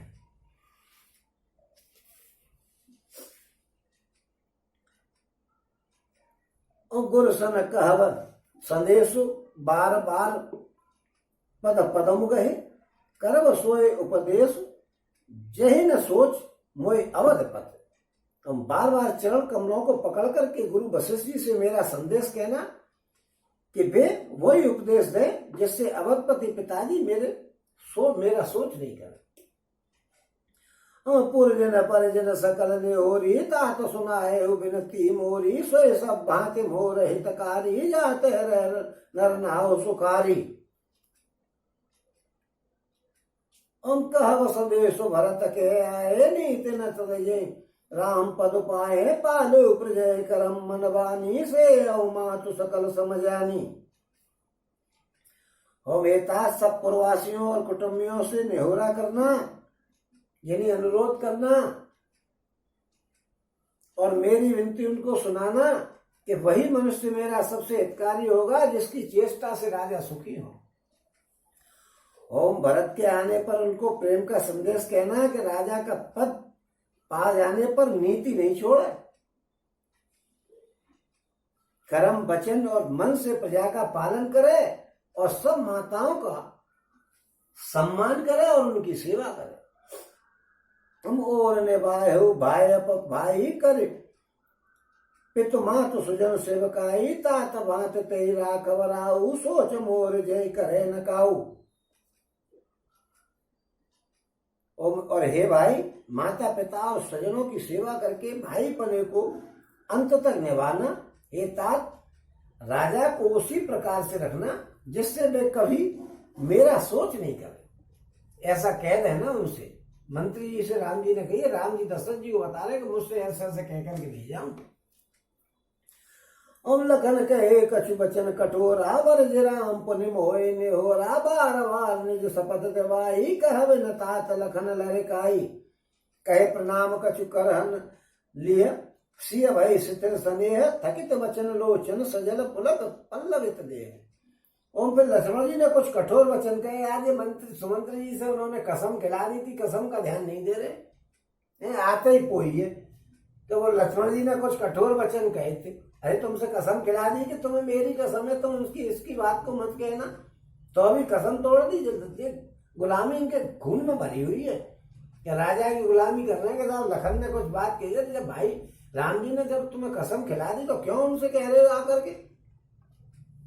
यही कह रहे थे भाई लक्ष्मण जी ने भी पैर के छू करके राम राम करिए, है क्या? वही मक्खनबाजी करे बगैर नौकरों का काम नहीं चलता है। बड़े भारी हमदर्दी समझते हैं। वो वाली बात है कि दारू पिला दी तो दारू वाला 50 बुराइयां तुमसे कर जाएगा। दो भाइयों का किस्सा मुझे याद आ गया कि दो भाई बड़े प्रेम से एक साथ अपना काम कर रहे थे और वो जो है जाकर के साथ साथ जाते थे और साथ साथ आते थे। तो दोनों वकील थे तो एक ही बिस्तर पर बैठते थे। एक तखत पड़ा हुआ था उनका, गरीबाई ढोल था, कोई ज्यादा इनकम थी नहीं। वकीलों की तो स्थिति होती थोड़ी सी नाजुक है। उनके जो प्रेमी थे उन्होंने पहले छोटे भाई से ये कही कि भाई तुम्हारा धंधा नहीं चलता है, मैं धंधा चलवा दूंगा। हमने किसा चलवा दो। तो उन्होंने कुछ कागज पे लिख करके और दे दिया कि तुम अपने तखत में जहाँ फट रहा हो तखत में घुसा देना है इसको अपनी तरफ और तुम्हारा धंधा चल जाएगा। उन्होंने की ठीक है साहब। उन्होंने जा करके लगा दिया। अब उनका धंधा चलने लग गया। बड़े भाई ने देखा मेरा धंधा नहीं चल रहा है, क्या बात है। उन्होंने कहा ऐसा ऐसा करो, इस तखत को घुमाओ, शायद इसको घुमाने से मेरा धंधा चल जाए। क्योंकि धार्मिकता से जुड़े हुए आदमियों को ये ऐसा होता है कि ऐसा करने से शायद ऐसा हो जाए।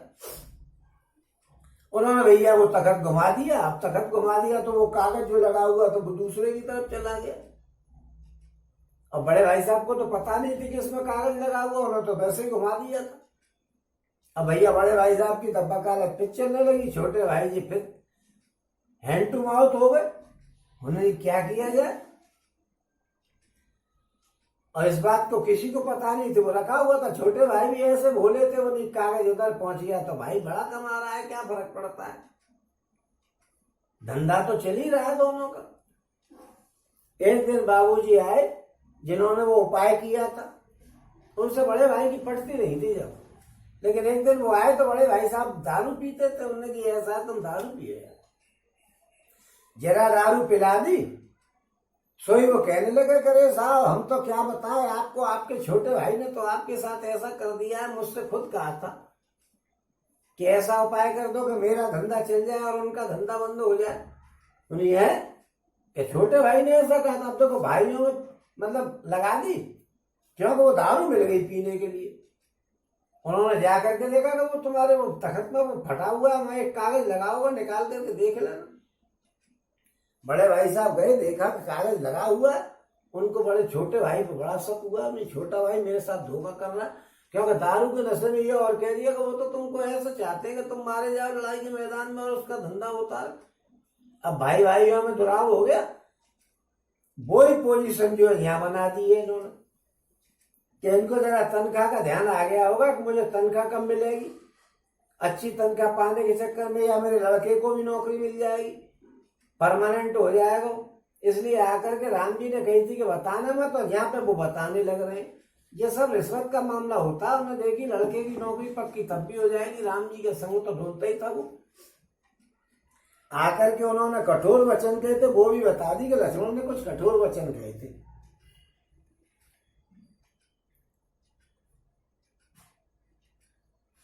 और ये बताया कि श्री रामचंद्र जी ने उन्हें बरस करके फिर मुझसे अनुरोध किया कि बार बार अपनी सौगंध दिलाई कि तात लक्ष्मण का लड़कपन वहां जाकर के कहना मत, तो बार बार सौगंध दिलाई है। फिर भी बता रहे कि राम जी ने मुझे कसम दिला दी कि मैं कहूंगा नहीं। और कहे प्रणाम कछु कहन लिए सिय भय शीतल सने थकित वचन लोचन सजल पुलक पल्लवित दे। और प्रणाम करके सीता जी भी कुछ कहने लगी थी, परंतु स्नेह बस में शीतल हो गई। उनकी बाणी रुक गई, नेत्रों में जल भरे आया और शरीर रोमांच से व्याप्त हो गया। सबरी बात बता रहे, दारू पी ली है इन्होंने, दारू के नशे में सब बात बता रहे हैं कि सीता जी ने भी कुछ कहने की सोची थी, फिर वो चुप हो गई। और माँ कितनी बड़ाई करी है उन्होंने, अरे ऐसा समझाया जैसे पिताजी के समान है। यहाँ पे आकर के वही चाल हो रही है, दारू पी करके बता दी कि तुम्हारे भाई ने गड़बड़ करा दी, और करी खुद ने, कह रहे हैं खुद। और तेरे अवसर रघुवर रख पाई के वट पार हिताव चलाई, रघुकुल तिलक चले ए बाती देखो उठाओ पुलिस धर छाती।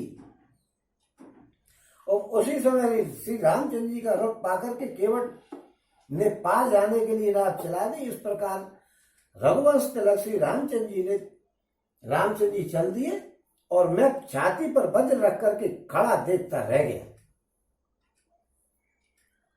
और मैं आपन कि मैं कहूं कले सूर्य तफिर उले राम संदेशु अस कहे सचिव बचन रह गए हानि गिलान सोच बस बहू। और मैं अपने कलेश को कैसे कहूं जो श्री रामचंद्र जी का यह संदेशा लेकर के जीता ही लौटे आया। ऐसा कहकर के मंत्री की वाणी रुक गई और वे हानि की ग्लानि और सोच के बस में हो गए। और सूत वचन सुनता ही नर नाहु और पर उधरण और दारुंदाहु तरपत विषम मोह मन मापा माजा मनहु मीन कहूं व्यापा। और कर विलाप सब रो बहरानी वहा विपित किम जाए बकानी सुन बिलाप दुख दुखहु दुख लागा धीरज कर धीरज भागा। और सारथी सुमंत के वचन सुनते ही राजा पृथ्वी पर गिर पड़े। उनके हृदय में भयानक जलन होने लग गई, वे तड़पने लग गए। उनका मन भीषण मोह से व्याकुल हो गया, मानो मछली को माजा व्याप गया हो। माजा कहते हैं पहली वर्षा का बल जो वो पानी जो होता है। और कर विलाप सवराब रो बहरानी महा विपित किम जाए बकानी सुन विलाप दुख लागा और धीरज होकर धीरज भागा। और सब रानियां विलाप करके रो रही हैं। उस महान विपत्ति का कैसे वर्णन किया जा सकता है। उस समय के विलाप को सुन करके दुख को भी दुख लगने लग गया और धीरज का भी धीरज भाग गया। ओम भय कोलाहल अवध अति सुन नृपरावर शोर विपुल बेहग बन पर्यो से मानव कुलस कठोर। और राजा के रनिवास में रोने धोने की सुनाए शोर को सुनकर के अयोध्या भर में बड़ा भारी दुख हो गया, कोहराम हो गया। ऐसा जान पड़ता था मानो पक्षियों के विशाल वन में रात के समय में कठोर वज्र गिर पड़ा हो।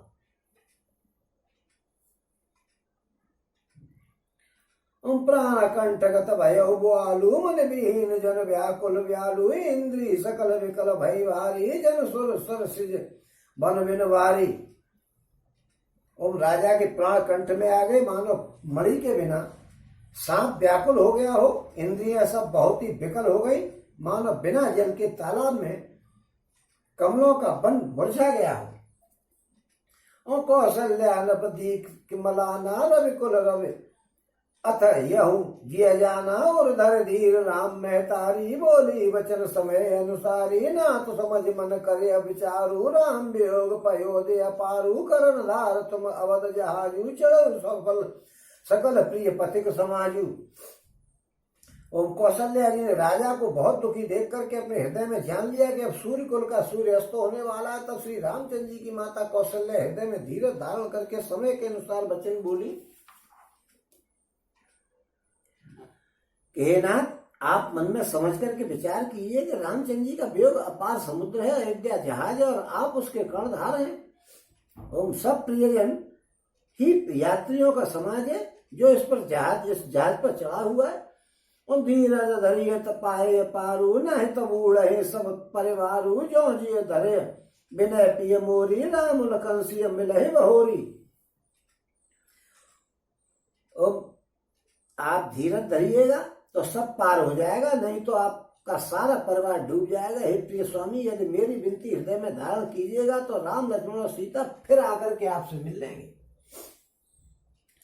ओम प्रिया वचन अमृत सुनत नृप चितयहु आंख उघार तलपत मीन मलिन जनु सींचत शीतलवा। ओम प्रिय पत्नी कौशल्या के वचन सुनते ही राजा ने आंख खोल करके देखा, मानो तड़पती हुई दीन मछली पर कोई शीतल जल छिड़क रहा हो।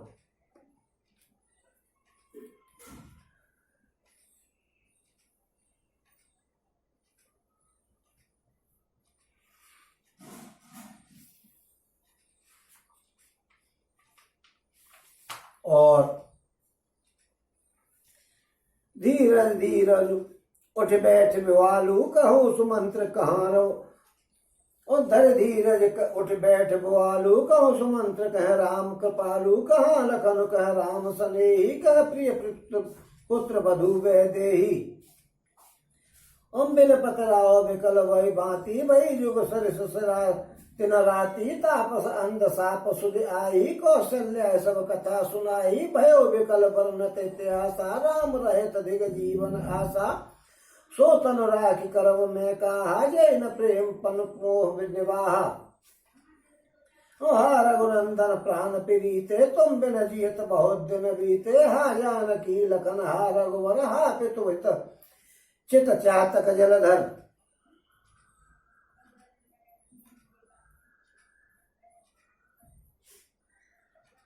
और धीरज धर के राजा उठा और बोले कि हे सुमंत कहो कृपालु श्री राम जी कहाँ हैं, लक्ष्मण जी कहाँ हैं, इसने ही राम कहाँ है, मेरी प्यारे बहू जानकी कहाँ है? राजा व्याकुल होकर के बहुत प्रकार से विलाप कर रहे हैं। वह रात युग के समान व्यतीत तो बड़ी हो गई और बीतने को नहीं आती है। राजा को अंधे तपस्वी श्रवण कुमार के साप की बात याद आ गई। श्रवण कुमार के बारे में तो सभी लोग जानते हैं, कच्चे 3, 4, 5 से किताब में पढ़ा जाता है कि वो अपनी माता पिता को तीर्थ यात्रा कराने ले जा रहे थे। अपनी पत्नी उनको दुख देती थी माता पिता को, इसलिए क्यों पत्नी का सिलसिला क्या था कि वो बटलोई जो होती है उसमें बीच में आड़ थी, एक तरफ खीर बनती थी, एक तरफ महेरी। महेरी क्या होती है आजकल के लोग नहीं जानते होंगे, आप सब लोग तो खैर जानते ही हो भाई, फिर भी मैं बता दूं कि महेरी जो है, क्योंकि यूट्यूब पे चल रही है ये कथा, तो महेरी होती है जो मट्ठे में और बाजरे का आटा डाल करके बनाई जाती, तो बड़ी खट्टी वट्टी सी बेहतर लगती, तो बड़ी स्वादिष्ट है और लाभकारी है, खीर से ज्यादा लाभदायक है। मगर क्या है कि एक तरफ उसमें खीर बनती थी और एक तरफ वो बनती थी महेरी। तो वो बहू क्या करती थी श्रवण कुमार की कि महेरी तो खिलाती थी, सास ससुर को होता तो उनका भला था इससे वैसे, लेकिन कहने को बात है कि दूध नहीं मिलता था, मट्ठा मिलता था। मट्ठे में बहुत फायदा, दूध से ज्यादा गुणकारी है। और अपने पति को खीर खिलाती थी। पति समझता था भाई बटलो एक है तो मुझे जो दे रही है वही मेरे माता पिता को दे रही है, इसमें कोई भेद ही नहीं है। एक दिन ऐसा हुआ, हमने देखा उन्हें, क्या बात है भाई कि लाला जरा हमें महेरी और दियो। कि महेरी कहाँ से आई है? अरे भाई क्या बात है, महेरी हम तो रोज तो तेरे यहाँ महेरी बनती है। महेरी कहाँ बनती है? खीर बन रही है। कह रहे खीर कहाँ बन रही है? हमें तो महेरी मिल रही भैया, जिंदगी भर महेरी खाते खाते हो कि ना, तो रोज खीर बन रही है, मैं तो रोज खीर खाता हूँ। नहीं भैया लाला हम तो रोज महेरी खा रहे। उन्होंने देखी कि पिताजी माताजी महेरी की कह रहे हो, मुझे रोज खीर मिल रही हो गया। देखी कि बटलोई में क्या है, खीर है कि महेरी है, कि पिताजी झूठ बोल रहे हैं कि बहू पे इल्जाम लगा रहे हैं। आजकल का लड़का होता तो पिताजी से कह रहे तो तुम्हें तो बात आ रही है रोज खाने को मिल रहा है इसलिए, और फौरन उनको ऐसे ही अपराध पे और वहां छोड़े जाता वृद्धाश्रम में। उन्होंने देखा कि पिताजी महेरी की कह रहे हो, मैं खीर खा रहे हूँ, बोधया गए और उन्होंने बटलोई देखी तो उसमें 2 पद, एक तरफ खीर बन रही है, एक तरफ महेरी बन रही है। उन्होंने कही यार हमारी पत्नी बड़ी बदमाश है, पत्नी माता पिता के साथ धोखा कर रही है। माता पिता का वो भक्तता बोले करके चल दिया माता पिता को, अब यहाँ रहना ही नहीं है, पत्नी को वहीं छोड़ दिया कि चलो मैं तुम्हारे तीर्थ यात्रा करा लो। माता पिता बेचारे अंधे थे, उनको तो दिखता ही नहीं था कुछ। वो ले जा करके रास्ते में माता पिता बोले कि भाई प्यास लग रही है, वो पानी लेने गया और उसके मटके की आवाज ही दशरथ जी में शिकार खेलने गए थे, उन्होंने शब्द में दी, बाण मार दिया और वो बेचारा मर गया। रन समझ के मारा था अलग धोखे से। तो वो पानी लेकर के गए दशरथ जी, बाकी किस्सा तो तुमने सुना ही है, जरा शॉर्ट कर दूं। और उन्होंने उसे साथ दे दिया दशरथ को कि तू हमारे, उन्होंने कही हमें बोलेगा जब पानी पिएंगे तू हमारे बच्चे की तरह नहीं बात कर रहा है हमसे। अरे तुम्हारा बच्चा, तो वो बोले नहीं, जब बोलेगा भाई तुम्हारा बच्चा ऐसे ऐसे मर गया, मुझसे धोखा हो गया, मुझे क्षमा करो, कि क्षमा करें, ले पंजीरी ले जा। तो दशरथ जी को साथ दे दिया। तो वही साथ की बात जो है वो अब दशरथ जी बता रहे हैं कि तू पुत्रों के वियोग में मरेगा। लेकिन दशरथ जी उस समय बड़े प्रसन्न कि ये बुड्ढे तो झूठ बोल रहे हैं और अगर इनकी बात सही होगी तो मैं पुत्र के वियोग में मर जाऊंगा, कोई बात नहीं, क्योंकि उनके तो पुत्र था ही नहीं। इसलिए उन्होंने ये बुड्ढे ने मुझे साथ दे दिया है कि तू पुत्र के वियोग में मरेगा, और यहाँ बुढ़ापा आ गया, पुत्र है ही नहीं। इसका मतलब इस बुड्ढे ने झूठा साथ दिया, मगर उसके साप को पूरा करने के लिए भगवान ने जन्म लिया और फिर पुत्र का वियोग किया, और आज वही पोजीशन आ गई। तो राजा को वो घड़ी याद आ गई और राजा ने उनको श्रवण कुमार के माता पिता की साप की बात याद आई। उन्होंने सब कथा कौशल्या को सुनाई। इस इतिहास का वर्णन करते करते राजा व्याकुल हो गए और कहने लगे कि श्री राम जी के बिना जीने की कोई आशा को धिक्कार है, और मैं उस शरीर को रख करके क्या करूंगा जिसने मेरा प्रेम का प्रण नहीं निभाया। और हा रकुल को आनंद देने वाले, हा रघुनंदन प्राण प्रीते, तुम बिन जियत बहुत दिन बीते। और हा जानकी लखन हा रघुवर, हा पितुहित चित चातक जलदा। मैं कल बरनत इतिहासा, राम रहत दिग जीवन आशा, सो तनु राखी करम में कहा, जय न प्रेम पन मोर में बहा। और उस इतिहास का वर्णन करते करते राजा व्याकुल हो गए और कहने लगे कि श्री राम जी के बिना जीने की कोई आशा नहीं है, ऐसे जीवन को धिक्कार है। मैं उस शरीर को रख करके क्या करूंगा जिसने मेरा प्रेम का प्रण नहीं रखा। और हर अक्कुल को आनंद देने वाले मेरे प्राण प्यारे राम, तुम्हारे बिना जीते हुए मुझे बहुत दिन बीत गए। हा जानकी, हा लक्ष्मण, हा रघुवर, हा पिता के चित्त रूपी चातक के हित करने वाले वेद।